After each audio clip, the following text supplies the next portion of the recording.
एक और एक्सपर्ट का आप स्वागत करते हैं। वत्सल गुहा अब हमारे साथ मौजूद हैं। वत्सल, बहुत बहुत स्वागत है आपका 18 स्वदेश पे। सबसे पहले तो अपनी कॉल्स ही दे दीजिए। मार्केट की शुरुआत तो देखिए लाल निशान में हुई है, पर कई सारे काउंटर्स अच्छी तरीके से बस कर रहे हैं।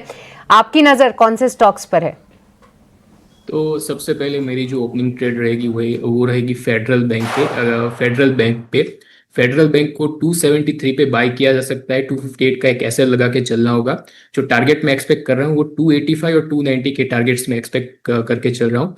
अगर फेडरल बैंक का अगर चार्ट सेटअप देखें तो चार्ट स्ट्रक्चर काफी पॉजिटिव है। स्टॉक ने रिट्रेस होकर अपने 38% फिबोनाची लेवल पे सपोर्ट लेके अपने हाई के ऊपर क्लोजिंग दी है।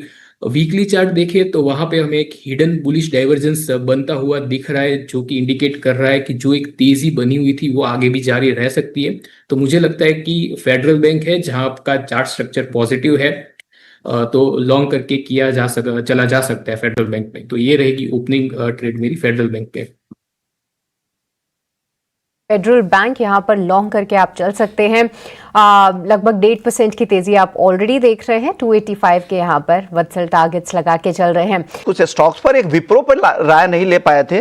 अभिषेक कह रहे थे कि आज का सबसे बड़ा एक्सीडेंट वही दिख रहा है और अभी भी 7% नीचे है। नतीजे बिल्कुल बाजार को पसंद नहीं आ रहे हैं। वत्सल, क्या राय, टेक्निकली कैसा दिख रहा है ये काउंटर? 6% 7% गिरने के बाद क्या कुछ मौके दिख रहे हैं आपको? जी, अगर मैं विप्रो की बात करूं तो ये आईटी सेक्टर का टाटा मोटर है।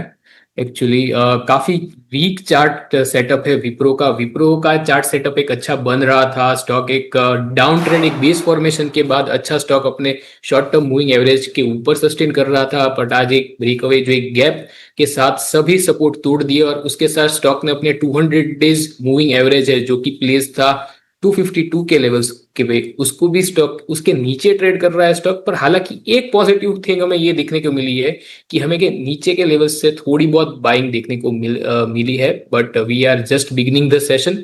तो मुझे लगता है कि अगर स्टॉक 252 के ऊपर अगर क्लोजिंग देने में नाकामयाब होता है तो मुझे लगता है कि ये जो गिरावट है वो और भी इंटेंसिफाइड हो सकती है टुवर्ड्स द लेवल ऑफ 230। तो आज के लिए जो लेवल्स मॉनिटर करने रहेंगे वो है 252 का, जहां पे स्टॉक का 200 डेज ईएमए प्लेस्ड है। हालांकि चार्ट स्ट्रक्चर तो तभी भी वीक ही रहेगा। तो 252 एक लेवल रहेगा। स्टॉक अगर 252 के ऊपर क्लोजिंग देता है तो मुझे लगता है कि थोड़ी बहुत और भी रिकवरी हमें देखने को मिल सकती है 260 के लेवल्स पे। पर एक बुलिश व्यू पॉइंट लेके तभी चलना चाहिए स्टॉक में जब stock closing they about the level of 270। तब तक मुझे लगता है कि इसमें सेल ऑन राइज और एक बेरिश बायसनेस के साथ ही इसको देखना चाहिए। तो राय साफ है, 252 स्ट्रेटजी अपनानी चाहिए। 252 200 डीएमए का लेवल है। अगर उसके ऊपर क्लोजिंग आती है तो 260 तक जाने की संभावना है, लेकिन बड़ी तेजी पॉजिटिव व्यू तभी बनेगा जब 270 के ऊपर ये स्टॉक जाएगा। अदरवाइज अगर 252 के नीचे की क्लोजिंग होती है तो नीचे में 230 तक भी आ सकता है, ऐसा वत्सल जी को लगता है। इन्फोसिस एक और आईटी काउंटर जहां पर लॉन्ग पोजीशन काफी अनवाइंड होते हुए दिख रहे हैं। गिरावट बहुत ज्यादा नहीं है लेकिन चिंताएं यहां पर भी दिख रही है। क्या लग रहा है वत्सल, इन्फोसिस को लेकर आपकी राय?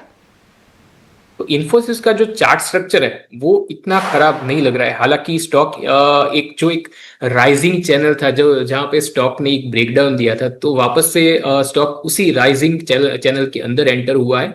तो फिलहाल मुझे लगता है कि स्टॉक में एक साइडवेज ट्रेंड रह सकता है, एक न्यूट्रल सेंटिमेंट रह सकता है। नीचे स्टॉक का एक सपोर्ट बन रहा है 1640 के लेवल पे, ऊपर स्टॉक का एक रेजिस्टेंस बन रहा है 1700 के लेवल पे।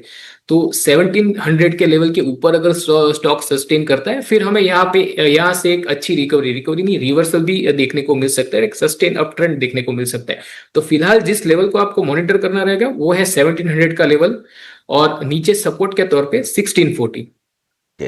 तो 1640 के स्टॉप सपोर्ट के साथ आप यहां पर काम कर सकते हैं, इस पर नजर बना सकते हैं। यहां पर चार्ट ज्यादा वीक नहीं लग रहा है। बहुत बहुत शुक्रिया वत्सल, आपने वक्त निकाला और हमारे दर्शकों को गाइड किया है। वक्त है ब्रेक का, ब्रेक के बाद लौटेंगे तो सबसे पहले बातचीत होगी बीसीसीएल की।